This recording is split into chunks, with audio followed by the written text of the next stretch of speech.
भगत सिंह भारतीय आंदोलन के प्रभावशाली क्रांतिकारी रहे हैं। महज 23 साल की उम्र में उन्होंने देश के लिए खुशी खुशी फांसी के फंदे को गले से लगा लिया। यही वजह है कि वो एक शख्सियत बने जिन्हें कोई भी नहीं नकार सकता, वो भी नहीं जिनके खिलाफ खुद भगत सिंह ने ही बोला हो। ऐसे लोग खुलकर भगत सिंह के खिलाफ तो नहीं हो सकते, क्योंकि उनका नाम लेकर राजनीति चमकानी होती है। हाँ, ये जरूर है कि जब उनकी बातों पर अमल करने की बारी आ जाती है तो कहीं दूर खड़े दिखाई देते हैं। भगत सिंह की कुर्बानियां सालों से गाई जा रही हैं और सदियों तक गाई जाती रहेंगी। आज जो सबसे ज्यादा बात करने की जरूरत है वो है भगत सिंह सांप्रदायिकता पर क्या सोचते थे, धर्म के बारे में उनके क्या विचार थे, और सबसे अहम बात, धर्म के नाम पर हिंसा और धर्म की राजनीति के बारे में उन्होंने क्या कहा। ऐसा इसलिए क्योंकि आज इन सवालों का जवाब जानना जरूरी हो गया है। भगत सिंह ने जून 1928 में एक अखबार में लेख लिखा कि भारतवर्ष की दशा इस समय बड़ी दयनीय है।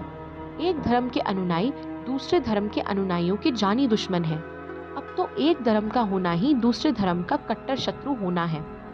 भगत सिंह सांप्रदायिक दंगों के पीछे नेताओं और अखबारों का हाथ मानते थे।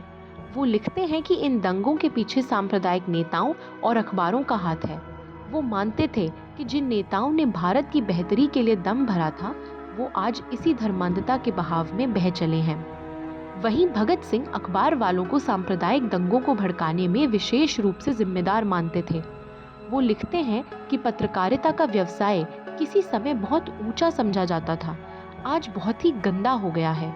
यह लोग एक दूसरे के विरुद्ध बड़े मोटे मोटे शीर्षक देकर लोगों की भावनाएं भड़काते हैं और परस्पर सिर फुटौवल करते हैं। एक दो जगह ही नहीं, कितनी ही जगहों पर इसलिए दंगे हुए हैं कि स्थानीय अखबारों ने बड़े उत्तेजनापूर्ण लेख लिखे हैं। ऐसे लेखक बहुत कम हैं जिनका दिल व दिमाग ऐसे दिनों में भी शांत हो। वो दंगों का प्रमुख कारण आर्थिक स्थिति को मानते थे। उन्होंने लिखा कि यदि इन सांप्रदायिक दंगों की जड़ खोजे तो हमें इसका कारण आर्थिक ही जान पड़ता है। बस सभी दंगों का इलाज यदि कोई हो सकता है तो वो भारत की आर्थिक दशा में सुधार से ही हो सकता है।